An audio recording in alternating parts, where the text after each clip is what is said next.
আমি কি ভাই আপনারা কথা বলছেন তো আমি কি শুরু করব? জি। ২৪-এর অভ্যুত্থানের শহীদ এবং যারা গাজীরা আছেন তাদেরকে শ্রদ্ধার সঙ্গে স্মরণ করছি।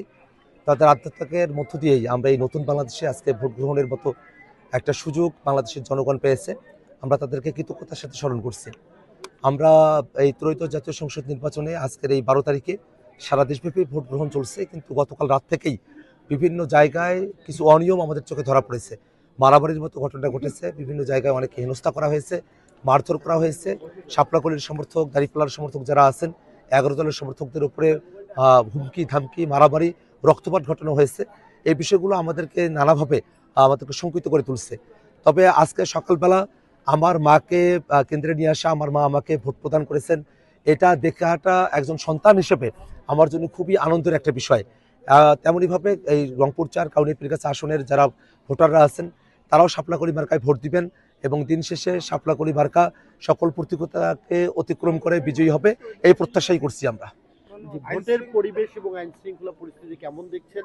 ভোট কতটা নির্বিঘ্ন হতে পারে বলে আপনার কাছে মনে হয়? আমরা প্রশাসনের দুর্বলতা খেয়াল করছি। আমরা খেয়াল করে দেখছি যে অনেকগুলো জায়গাতেই আমাদের এই আসনেও আমাদের যখন ভোটের কার্যক্রমগুলো চলছিল প্রচারণা, আমাদের নারী কর্মীদেরকে হেনস্থা করা হয়েছে। গতকাল আমাদের একজন নারী কর্মী স্কার্ফ খুলে নেওয়া হয়েছে, আমাদের মাইক কেড়ে নেওয়া হয়েছে, আমাদের নামে মিথ্যা গুজব রচানো হয়েছে, নানা ধরনের হুমকি ধামকি দেওয়া হয়েছে, আমাদের একজন কর্মীর মাথা ফাটানো হয়েছে এর আগেই। এই সব যে ঘটনাগুলো ঘটছে সব কিছু মিলিয়ে আমাদের কাছে মনে হয় যে প্রশাসন এখনো পর্যন্ত খুবই দুর্বলভাবে তাদের কার্যক্রমগুলো পরিচালনা করছেন। এই দুর্বলতা নিয়ে সারাদিন যদি চলতে থাকে সেক্ষেত্রে ভোটের ফলাফল নিয়ে একটা আশঙ্কার জায়গা তৈরি হবে, সুষ্ঠু ভোট নিয়ে একটা আশঙ্কার জায়গা তৈরি হতে পারে। সেক্ষেত্রে আমরা প্রশাসনকে আজকের দিনে সর্বোচ্চ সতর্ক থেকে সাহসিকতার সাথে এবং সমস্ত প্রতিকূল পরিবেশগুলোকে মোকাবেলা করে যাতে তারা একটা সুষ্ঠু ভোট আয়োজন করতে পারেন, সেজন্য আমরা তাদের প্রতি আহ্বান জানাই। একই সাথে আমরা যারা ১১ দলের নেতাকর্মীরা আছি, শাপলাকলির নেতাকর্মীরা আছি, আমরা প্রশাসনকে আশ্বস্ত করতে চাই যে কোনো ধরনের বিপদে বাংলাদেশের জনগণ আপনাদের নিরপেক্ষ ভূমিকা যদি থাকে আপনাদের সাথে অবশ্যই থাকবে। আচ্ছা, সবচেয়ে একটু জানতে চাই আপনার নিজের জয়ের ব্যাপারে আপনি কতটা আশাবাদী? আপনার এলাকার মানুষ, ৪ আসনের মানুষ আপনাকে কতটা গ্রহণ করবে? আপনি দীর্ঘ সময় নির্বাচনী কার্যক্রম চালালেন, জয়ের ব্যাপারে কতটা আশা? তুমি কিংবা কেন আপনাকে হলো যে জনরায় আপনাকে জয়ী করবে? শাপলাকলি মার্কার একটা জোয়ার তৈরি হয়েছে রংপুর ৪ আসনে এবং এটা এতটা পর্যায়ে যেখানে প্রতিদ্বন্দ্বিতা হবে ঠিকই, কিন্তু দিন শেষে জনগণ শাপলাকলি মার্কাকেই বেছে নেবে। শুধু মার্জিনাল লাইনে না, আমরা আশাবাদী যে একটা বৃহৎ ব্যবধানে আজকে শাপলাকলি মার্কা রংপুর ৪ আসনে জয়যুক্ত হবে ইনশাল্লাহ। কেন কি কারণে বেছে নেবে? আমি এ মাটির সন্তান। আমি যেখানে দাঁড়িয়ে আছি এটা আমার শৈশব কৈশোরের বেড়ে ওঠার স্থান, এই ভাইরহাট, যেটা কাউনিয়া এবং পীরগাছার একেবারে মধ্যবর্তী একটা জায়গা।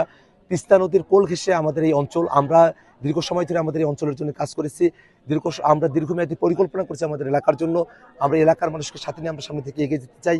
তারুণ্যের প্রতি, নতুন বাংলাদেশের প্রতি আমাদের যে কমিটমেন্ট, সেই কমিটমেন্টের প্রতি এখানকার কৃষক, শ্রমিক, শিক্ষিত, স্বশিক্ষিত, হিন্দু, মুসলমান, নারী, পুরুষ, সকল শ্রেণী পেশার মানুষ, এমনকি শিশু থেকে বৃদ্ধ পর্যন্ত সকলেই আসলে শাপলাকলির পক্ষে একটা জোয়ার তৈরি করেছেন। নিজের মতো করে তারা গল্প করছেন। কত মানুষ এখনো পর্যন্ত আমাকে অনুদান দিয়েছেন। আপনারা অবাক হবেন যে আমার ব্যাংক অ্যাকাউন্টে, আমার বিকাশে এবং নগদে ২৭ লক্ষের উপরে টাকা অনুদান এসেছে এবং এই কাউনিয়া পীরগাছার মানুষেরা বিভিন্নভাবে আমাকে যে অনুদানগুলো দিয়েছেন, আমার হাতে ৫০০ টাকা, ৫০,০০০ টাকা, ১০ টাকা, ২০ টাকা করে যে অনুদানটা দিয়েছেন কাউনিয়া পীরগাছার মানুষেরা, সেটার পরিমাণে ২৩.৫ লক্ষ টাকার উপরে। এই যে মানুষের তরফ থেকে একটা হিউজ যে সমর্থন, আমাদের যারা ভোট কেন্দ্রের আশেপাশে যে অফিসগুলো নিতে হয়েছে সেগুলো জনগণ তাদের মতো করে নিয়েছেন, তাদের মতো করে প্রচারণা করেছেন এবং আমরা খুবই আশাবাদী। আমি বারংবার আমার এই এলাকার মানুষকে বলেছি যে আমি কোটি টাকা দিয়ে ভোট করতে পারবো না, সেটা উচিত না। আমাকে ভোট করতে হবে এই আসনের মানুষের কথায় এবং গল্পে। এবং আমরা যত জায়গায় গিয়েছি মানুষেরা শাপলাকলির পক্ষে একটা গল্প তুলেছেন এবং সব থেকে বড় ব্যাপারটা হলো শাপলাকলি মার্কা এইবার যে ব্যালট পেপার সেখানে ১ নম্বর মার্কা এবং ভোটের দিক দিয়েও ১ নম্বর, জয়ের দিক দিয়েও ১ নম্বর হবে ইনশাল্লাহ।